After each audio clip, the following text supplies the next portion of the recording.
Baik, kuliah kali ini akan membahas tentang uji aktivitas antioksidan metode PPH, tepatnya metode spektrofotometri. Ya.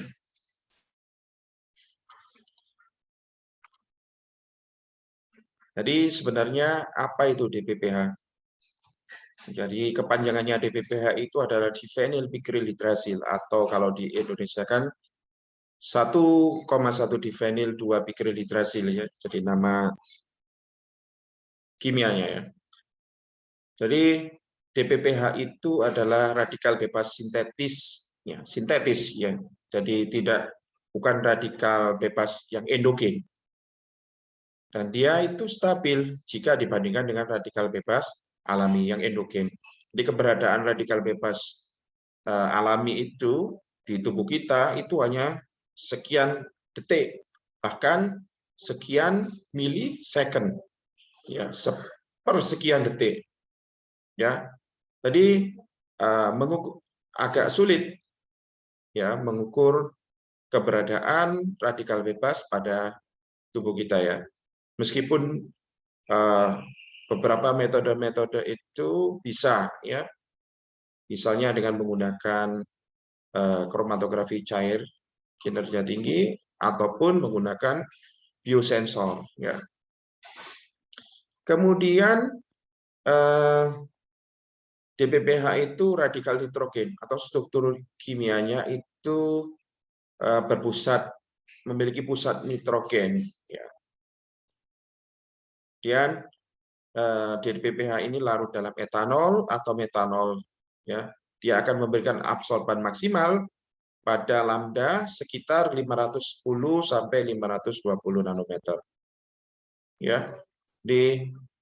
Meskipun DPPH itu juga larut dalam pelarut organik yang lain, ya. Meski demikian, di penelitian untuk screening aktivitas antioksidan, apakah itu uji aktivitas antioksidan untuk senyawa tunggal ataupun uji kapasitas antioksidan untuk ekstrak, ya, multi compound, pada umumnya digunakan pelarut etanol atau metanol. Ya, kemudian DPPH itu dalam bentuk larutannya patuh terhadap hukum Lambert-Beer dan metode spektrofotometri.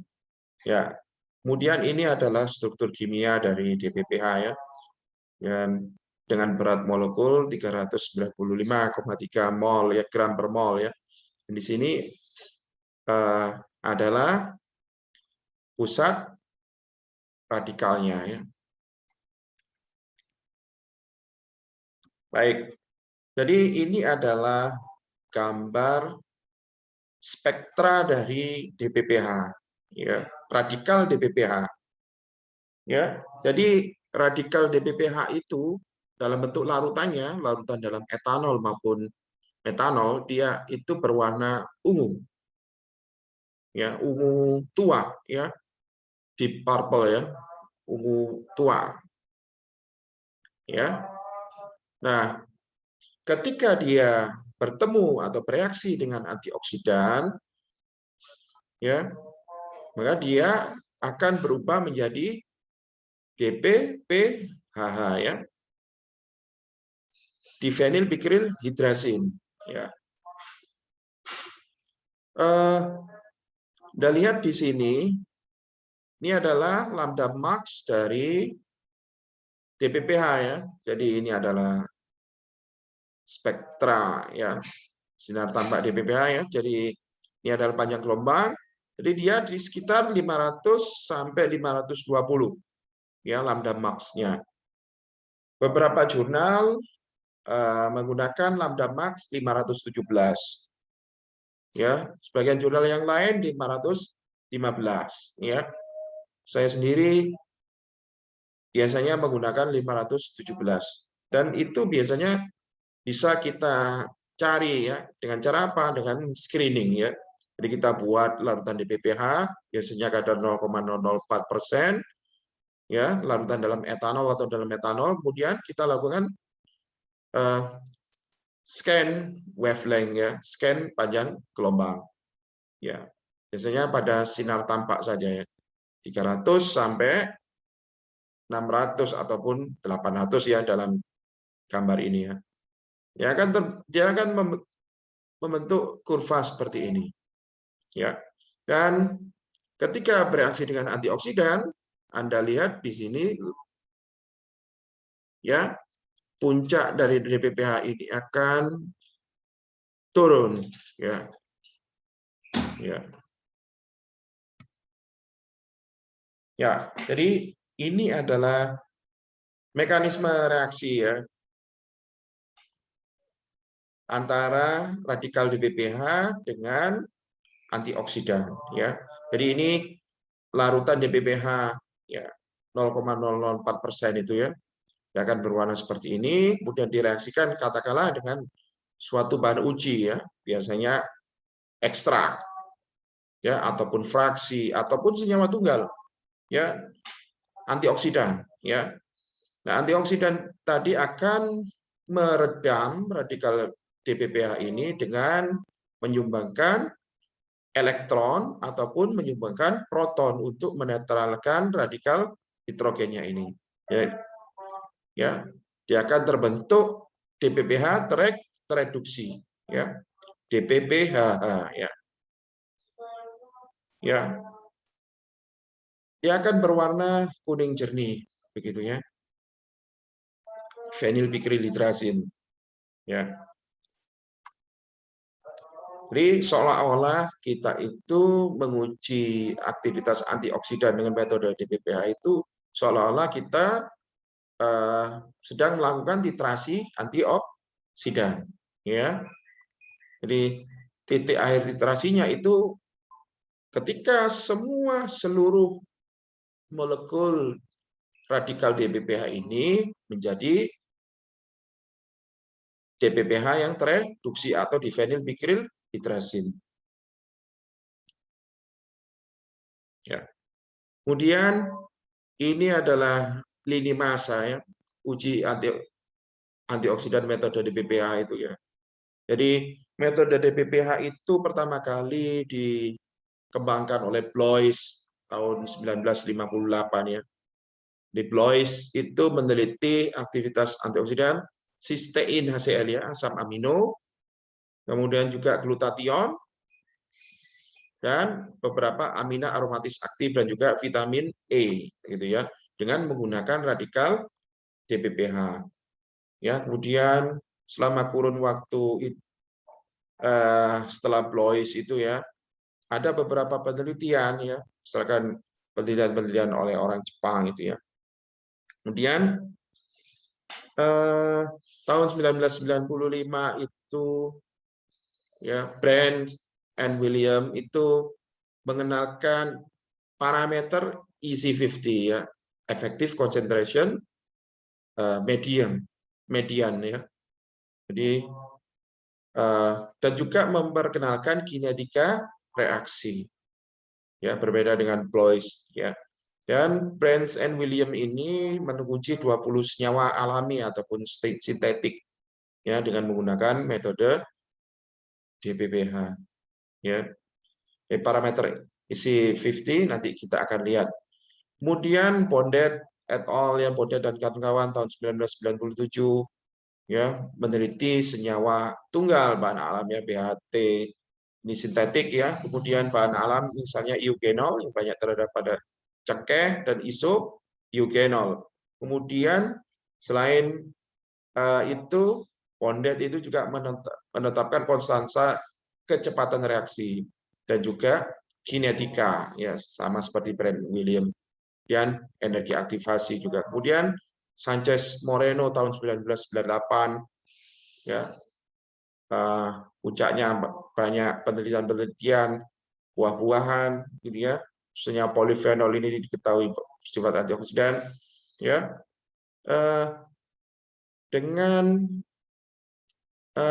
tetap menggunakan parameter EC50 dan juga TEC50 ya, dan juga parameter anti radikal efisiensi ya. Semuanya itu sangat terkait dengan kinetika reaksi sampai Akhirnya Prakas dan kawan-kawan tahun 2001 mengemukakan parameter yang namanya ekivalensi antioksidan. Dalam hal ini Prakas itu menggunakan Trolox. Ya, jadi Trolox itu senyawa antioksidan sintetik yang strukturnya analog atau mirip dengan vitamin E. Ya. Baik. Kemudian ini metode Blois, gitu ya, pendekatan paling sederhana. Ya. Jadi plot kadar antioksidan dalam hal ini sistein vs absorban DBPH. Ya. Berlaku hukum Lambert-Beer. Ya. Jadi ini adalah penyederhanaan bagaimana reaksi antara antioksidan dengan metode DBPH. Ya. Padahal ya pada kenyataannya mekanisme reaksi antara antioksidan dan DBPH itu tidak sesederhana yang awalnya dikemukakan oleh Blois. Ya. Jadi ini misalkan meskipun demikian Blois itu sudah menyadari bahwa sistein ya, misalkan ini digambarkan ini ya, strukturnya R ya dan SH ya, gugus sulfitril ya. Ya, bagaimana mekanisme reaksi sistein atau asam amino itu dengan radikal DBPH ya. Anda lihat di sini proton dari sistein disumbangkan ke DBPH. Sisteinnya sendiri menjadi radikal ya. Mana radikal sistein ini bereaksi dengan radikal sistein yang lain dan dia untuk senyawa terminal yang stabil ya. Demikian juga misalkan radikal DBPH ini bagaimana kalau dia bereaksi dengan vitamin C ya atau asam askorbat ya. Jadi secara stoikiometri ya Blois itu sudah memahami bahwa satu molekul vitamin C dia dapat meredam atau menetralisir dua molekul DBPH ya dengan cara menyambungkan dua protonnya ya. Ya. Ini radikal askorbat begitu ya. Yang masih punya satu proton lagi disumbangkan dia berbentuk quinonnya yang stabil ya. Ya. Demikian juga radikal DBPH bereaksi dengan senyawa katakanlah hidroquinon ya. Ya. Jadi selain dia itu bereaksi dengan sulfitril, proton dari sulfitril juga dari proton dari OH fenolik ya. Oke. Kemudian Molyneux tahun 2004 itu ya mengemukakan konsep ya dua kurva titrasi. Ya. Jadi mula-mula ya ini adalah DBPH awal begitu ya.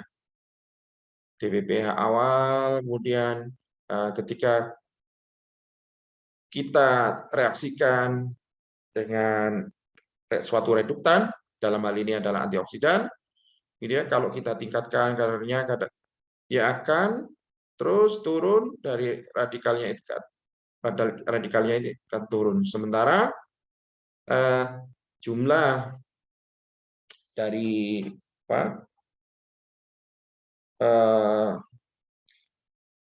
radikal yang tereduksi dia akan semakin meningkat. Jadi produk dari DBPH tadi itu ya, diphenyl bikryl hidrasil. Sementara DBPH atau diphenyl bikryl hidrasil ya jumlahnya akan turun sampai dia itu 0 ya. Pada saat 0 ini dia sebenarnya pas pada saat titik akhir titrasi ini sebenarnya dia berwarna jernih, pas jernih. Ketika ditingkatkan lagi kadar antioksidan atau reduktan dia akan berwarna kuning, mulai berwarna kuning. Tetapi Sesungguhnya titik air titrasinya ini ya berwarna jernih. Pas seperti kalau kita itu titrasi asam basa dengan ya katakanlah NaOH dan HCl begitu ya. Kita mentitrasi HCl dengan menggunakan NaOH, menggunakan indikator fenolftalin, mana nanti titik air titrasinya terjadi perubahan warna merah jingga ya. Jadi merah keunguan itu bukan merah ke titik air titrasinya adalah bukan merah ungu yang seperti sirup begitu ya, tetapi pas dia merah ungunya itu pas sangat jernih ya. Demikian juga dengan DPPH itu ya. Jadi nah ini apa maknanya 100% ini, bahwa semua radikal difenylbikrilhidrasil semuanya berubah menjadi difenylbikrilhidrasin. Kalau kita tambahi terus antioksidannya ini nggak ada pengaruhnya. Jumlahnya tetap dan malah warna larutan di kuvet ya itu akan semakin pekat, kuning mungkin jadi oranye. Jadi ini tergantung dari warna larutan uji atau warna larutan antioksidannya ya. Baik, kemudian Molyneux itu juga menggunakan parameter yang disebut persen penurunan radikal DPPH atau quenching ya, sering disebut sebagai peredaman atau quenching atau penghambatan atau inhibition radikal DPPH gitu ya. Nah, ini adalah rumus yang paling banyak dipakai di penelitian-penelitian antioksidan di jurnal-jurnal baik dalam negeri, lebih-lebih dari luar negeri ya, dengan redaksi yang berbeda, sedikit berbeda, tetapi maksudnya sama. Artinya apa ini? Persen peredaman DPPH itu dihitung dari absorban awal DPPH dikurangi absorban larutan DPPH setelah penambahan sampel, dalam hal ini antioksidan atau bahan yang akan diduga memiliki aktivitas antioksidan, per absorban DPPH awal dikali 100%. Dan ini yang banyak ditulis atau diaplikasikan di jurnal-jurnal penelitian antioksidan dengan metode DPPH. Ya. Kemudian ada penelitiannya Yoshida tahun 1989. Ya. Ini ya, bisa baca di sini bahwa ya direaksikan gitu ya, radikal DPPH ini ya direaksikan dengan larutan tanin atau polifenol ya dengan kadar tertentu ya. Tambahkan ke dalam DPPH, konsentrasinya 1,5 kali 10 pangkat 4 molar ya dalam metanol. Ya, menggunakan ini masih tabung reaksi begitu ya, udah dikocok ya, setelah itu didiamkan 30 menit. Nah, jumlah DPPH yang tersisa diamati pada lambda 520 nanometer. Dan ya aktivitas peredaman radikal DPPH itu dari setiap sampel, dalam hal ini polifenol, ya diekspresikan dengan rasio menurunnya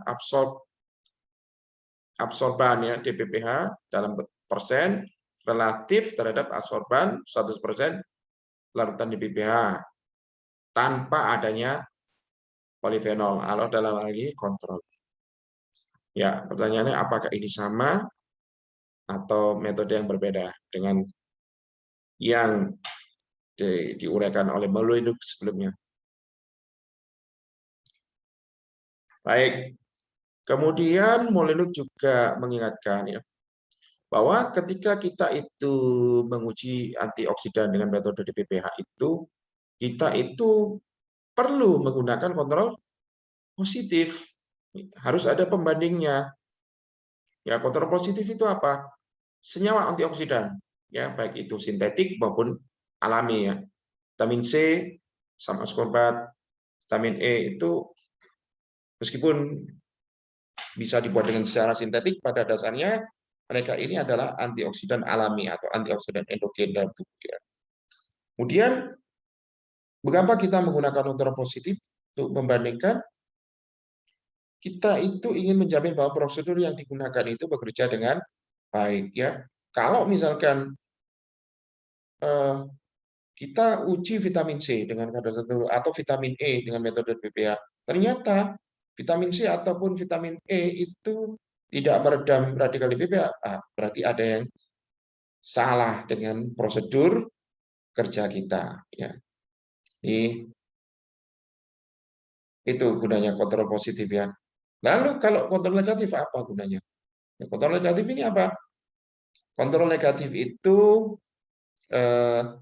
pelarut, biasanya ya, pelarut yang digunakan untuk melarutkan bahan uji kita. Misalnya kita itu menguji ekstrak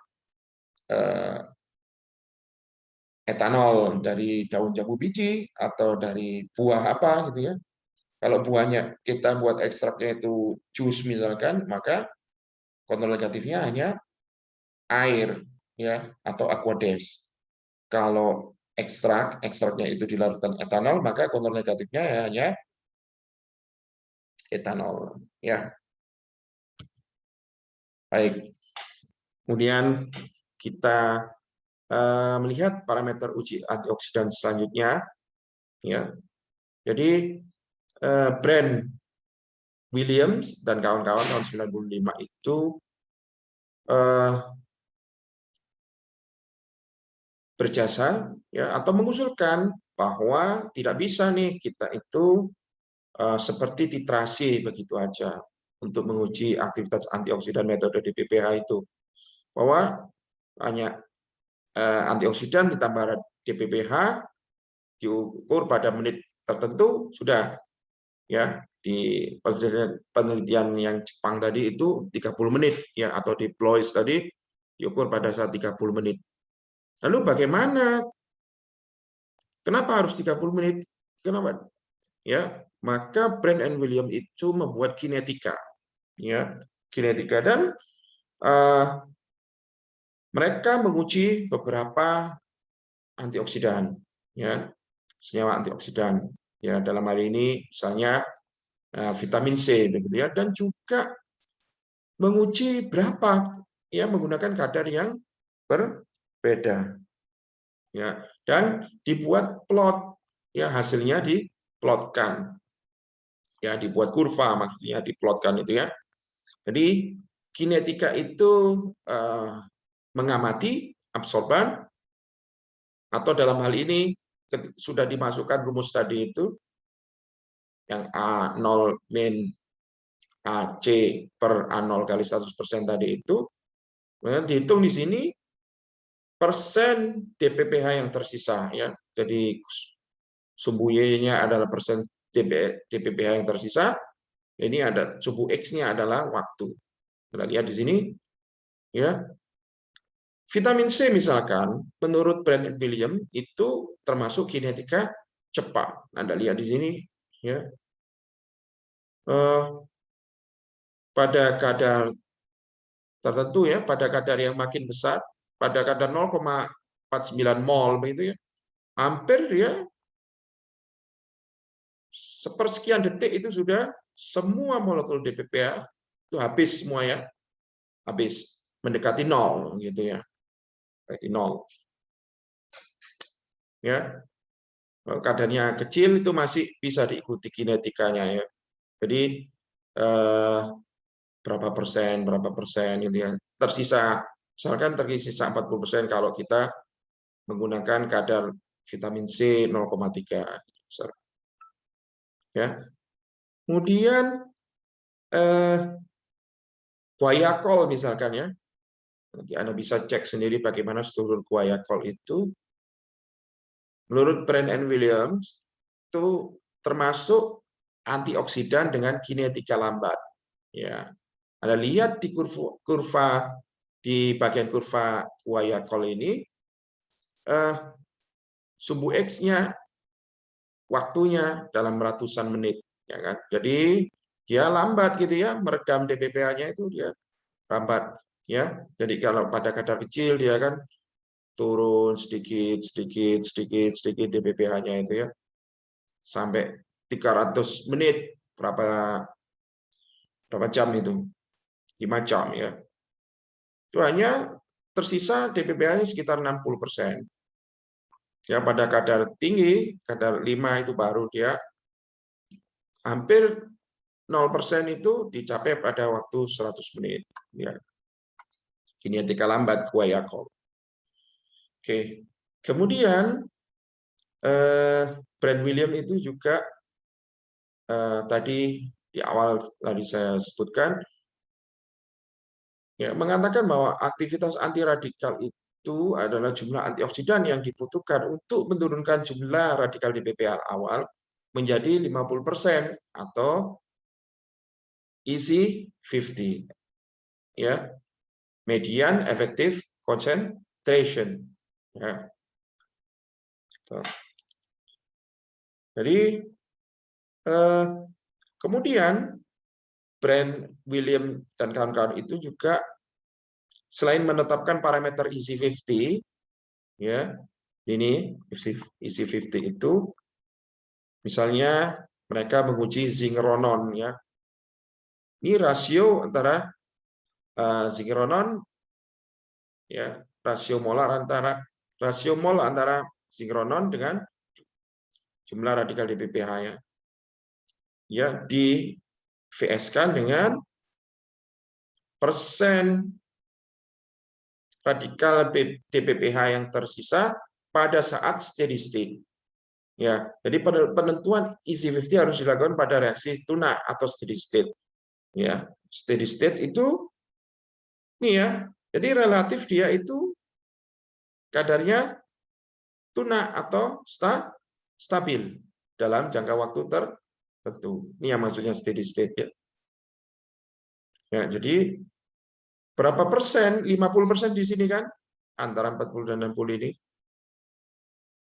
Parameter EC50 itu. Tetapi ya dia itu harus dalam keadaan tuna. Jadi menghitung EC50 ya harusnya kan bisa langsung ditarik begini kan. Tapi menurut Brand William menghitung EC50 itu pada saat dia keadaannya itu dalam keadaan tuna atau steady state ya. Nah, ini. Kemudian Brand William itu ya mengusulkan parameter lain yang disebut sebagai anti-radical power. Apa itu anti-radical power? Ya, secara matematis digambarkan sebagai 1/EC50. Ya, jadi Brand William ini sudah maju ya. Jadi menghitung kinetika yang ada parameter waktu ya. Jadi kita itu ya selain mereka menggolongkan ya kekuatan antioksidan itu juga ada parameter waktu ya, di mana parameter IC50 ya. Jadi tidak hanya rumus AC per AC minus A0 dibagi A0 kali 100% gitu ya, persen perdaman DPPH, tidak hanya menghitung perdamannya DPPH atau persen DPPH yang tersisa, tetapi juga mengemukakan parameter EC50 yang ini diturunkan dari parameter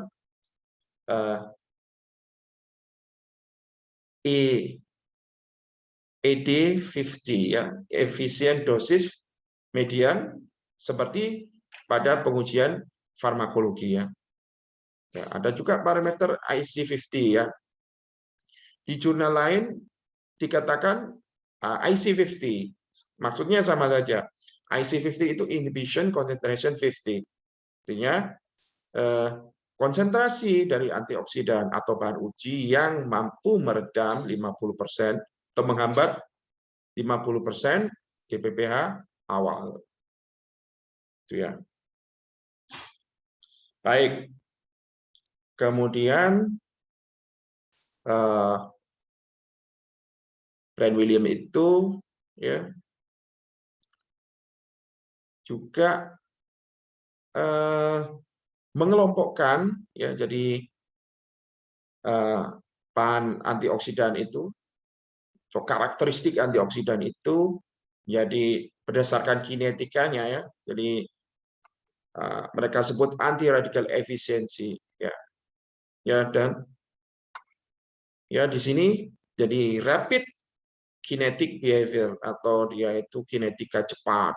Kemudian ada intermediate kinetic behavior, ada slow kinetic behavior. Eugenol asam ascorbat atau vitamin C, dan produk turunannya dari asam ascorbat ya masuk kategori cepat ya, kinetika cepat. Dan ada parameter anti radical power-nya ya. Ya, kemudian alfa tocoferol atau vitamin E itu intermediate ya, masuk kategori intermediate. Kemudian rosmarinic acid atau asam rosmarinat juga masuk intermediate. Sementara fenol itu sendiri, vanilinnya atau asam vanilat, juga asam ferulat, eugenol pada cengkeh, ya, isoeugenol itu juga pada cengkeh ya. Sementara zingeron ya pada jahe, dan juga pada suhu sibrasi yang lain itu masuk slow kinetic. Kemudian antioksidan sintetis, butylated hidroksianisol maupun juga butylated hidroksitoluen, ini biasanya banyak ditambahkan pada sebagai pengawet atau antioksidan untuk bahan makanan, ya, produk-produk misalnya mentega, lain-lain. Ini masuk dalam slow kinetic kalau menurut Brand Williams. Masuk juga gallic acid atau asam galat. Ya, kemudian Brand Williams itu juga mengemukakan, jadi ya mereka mengusulkan bahwa pengukuran absorban di PPH itu atau radikal di PPH itu umumnya kan pada 30 menit pada waktu tunggal ya. Ternyata ada senyawa antioksidan yang memiliki kinetika cepat ya. Tapi kekuatan ya atau anti radikal powernya tidak berbeda. Ya. Antioksidan kinetika lambat itu ya sebenarnya reaksinya belum tuntas gitu ya. Jadi apa? Kalau kita itu hanya mengukur pada waktu 30 menit peredaman DPPH itu tidak membuat kinetika, maka ini menurut Brand Williams itu nggak fair gitu ya. Jadi loh, untuk senyawa-senyawa antioksidan yang kinetika cepat itu ya, ini anti radical power-nya itu terlihat tidak berbeda begitu ya. Sama aja gitu. Padahal ketika kita uji dengan teliti itu berbeda gitu. Sementara kalau antioksidan kinetika lambat itu tampak seakan-akan kalau kita hanya mengamati peredaman DPPH pada 30 menit saja, reaksinya sebenarnya belum tuntas ini. Ya, belum, DPPH-nya itu belum habis reaksi gitu ya, tapi kita hanya memfoto dalam tanda kutip atau mengamati hanya pada menit ke-30. Sementara di kurva sebelumnya tadi ya, kita ingat bahwa guaiacol itu beratus-ratus menit begitu ya sampai seluruh molekul DPPH menjadi DPPHH gitu ya. Kemudian Brand Williams juga mengemukakan parameter anti radikal efisiensi, yakni ya jumlah antioksidan yang dibutuhkan untuk menurunkan jumlah radikal DPPH awal hingga 100%, atau yang ini yang dimaksud sebagai EC 100. Ya. Misalnya ya untuk senyawa-senyawa dengan kinetika lambat ya. Asam kumara dan vanilin pada jam ke-7 hanya meredam kurang dari 75% DPPH awal, meskipun kadar kedua senyawa tinggi. Dan gimana dong? Sudah ditunggu reaksinya sampai 7 jam, ternyata tidak teredam semuanya DPPH-nya gitu ya. Jadi hanya steady state atau tunak di kadar kurang dari 75%. Lalu bagaimana lah? Brand William menyarankan ya sudah gunakan parameter EC50 gitu ya. Nah, lalu Brand William juga menyarankan ya bagaimana menghitung EC100. Ya sudah pakai secara teoritis aja. EC100 adalah 2 kali EC50 itu ya. Meskipun pada kenyataannya sampai jam ke-7 DPPH-nya masih belum teredam semuanya atau belum berubah menjadi DPPH semuanya. Ya. Kemudian Pondet begitu ya. Juga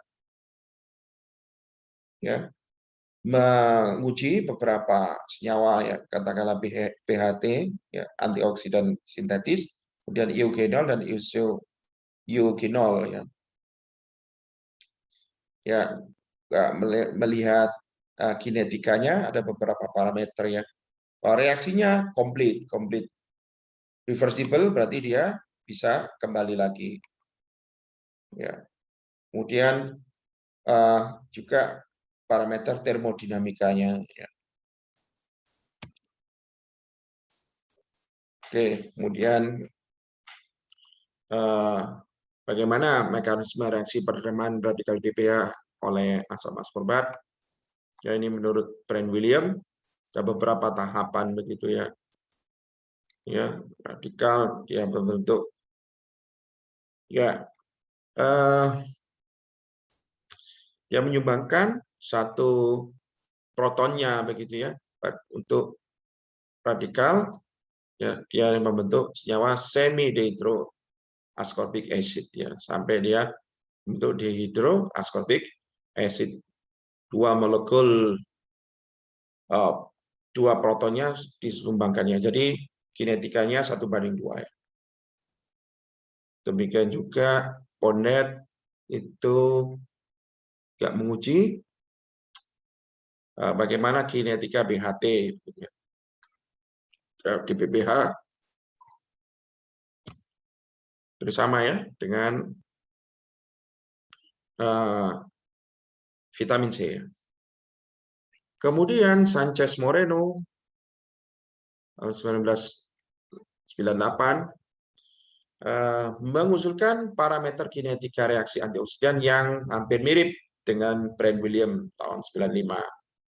Tapi Sanchez Moreno juga mengusulkan parameter baru yang namanya antiradikal efisiensi, di mana antiradikal efisiensi itu sedikit berbeda dengan yang diusulkan dengan Brand William.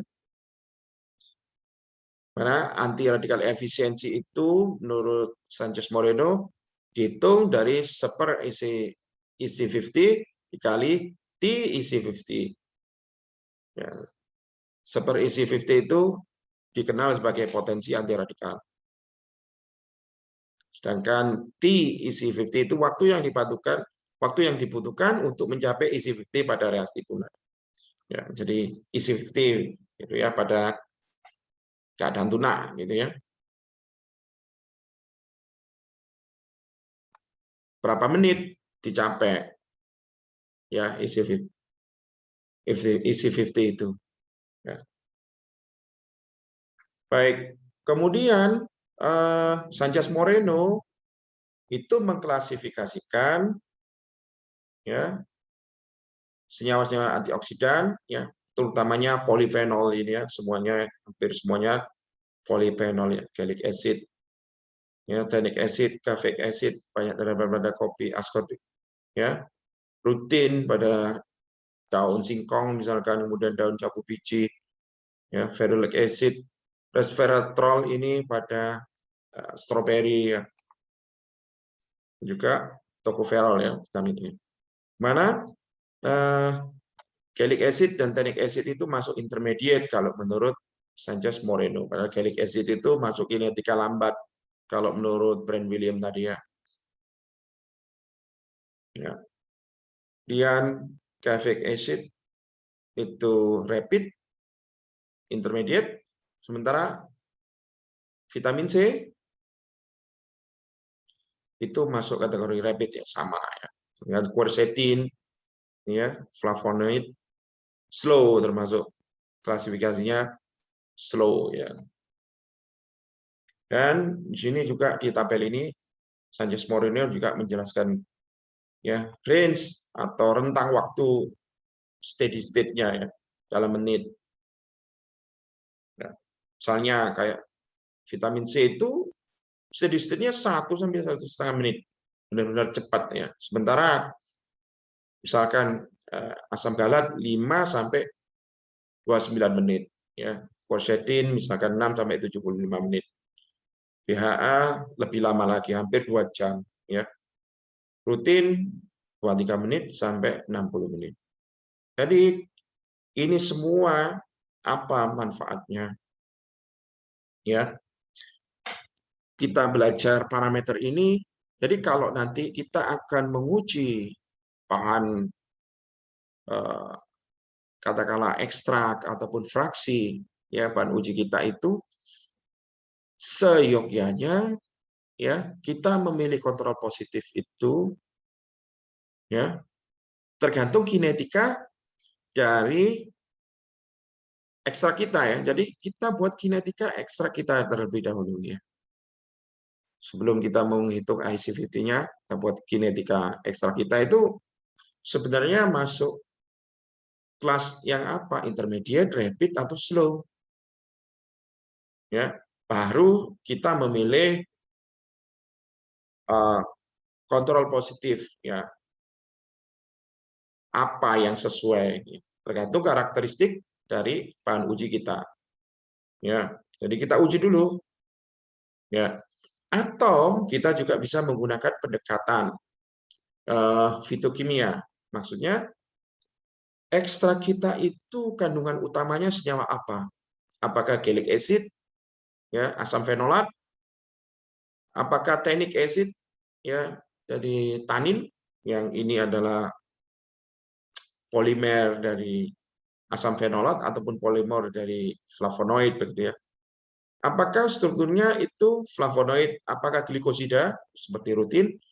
Apakah aglikon seperti quercetin? Ataukah punya rantai ada ikatan rangkap terkonjugasi seperti vitamin E misalkan. Ya, itu ya. Jadi misalkan kayak ganggang merah itu ya, strukturnya lebih mirip vitamin E dalam artian strukturnya adalah banyak ikatan rangkap terkonjugasi. Squalena misalkan juga kita bahas kemarin. Itu strukturnya ikatan rangkap terkonjugasi yang dia juga punya aktivitas antioksidan karena dia mampu mendonasikan elektron ya pada radikal DPPH. Jadi ini kalau menurut Sanchez Moreno begitu ya. Ya, yang bawah ini gambaran dari saya saja. Ya, jadi vitamin C ya kinetikanya cepat, rapid ya, seperti cita begitu ya. Sangat ya, hati. Kalau kita gunakan kontrol positif hati-hati, kita harus gunakan kadar yang sangat kecil. Kalau enggak hanya hitungan detik ya, semua radikal DPPH-nya akan terdam ya. Alpha tocopherol atau vitamin E masuk intermediate. Ya, pakaikan kelinci. Ya. Sementara rutin, ya glikosida dari quercetin, ya masuk kinetika lambat. Ya, ya. Kita lihat di sini untuk 20% saja, ya itu sekitar 60 menitan ya. Nah, ini keadaan steady state-nya mulai dari 20 menit lebih ya.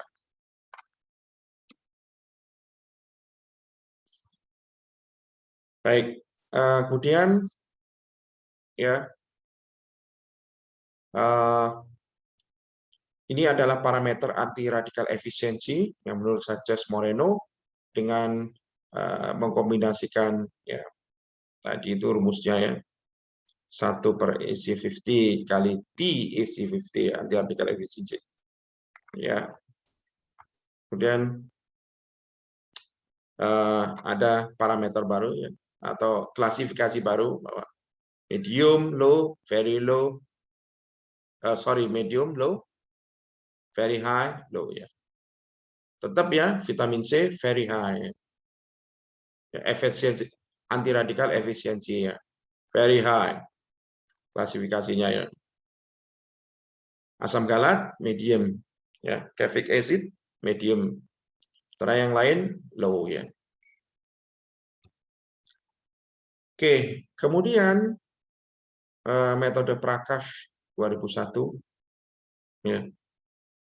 Ya, prinsipnya jumlah sampel yang diperlukan untuk bereaksi dengan setengah jumlah DPPH atau titik air titrasi dinyatakan dalam jumlah relatif terolog yang bereaksi. Dan aktivitas antioksidan sampel dinyatakan dalam mikromol terolog ekivalen per 100 gram sampel atau terolog unit per 100 gram. Ya, unit terolog. Ya. Jadi secara singkat ya kita bikin kurva baku Trolox terhadap radikal DPPH ya. Kemudian kita punya bahan uji ya. Kita uji dengan DPPH yang sama ya. Keluarkan parameter persen peredaman DPPH atau persen DPPH yang tersisa remaining DPPH, kita masukkan ke dalam kurva baku Trolox tadi. Maka kita dapatkan kadar antioksidan kita kadar ekivalen Trolox ya. Pada prakteknya kita juga bisa menggunakan standar yang lain selain Trolox ya, misalnya asam galat. Jadi aktivitas antioksidannya berarti setara dengan tidak lagi Trolox tapi setara dengan sekian miligram asam galat, atau bisa juga quercetin ekivalen atau QE ya. Jadi aktivitas antioksidan bahan uji kita dinyatakan dalam unit ekivalen ya. Jadi ekivalen quercetin atau ekivalen gallic acid ya dan lainnya. Jadi secara singkat seperti itu. Baik, saya rasa itu yang bisa saya sampaikan.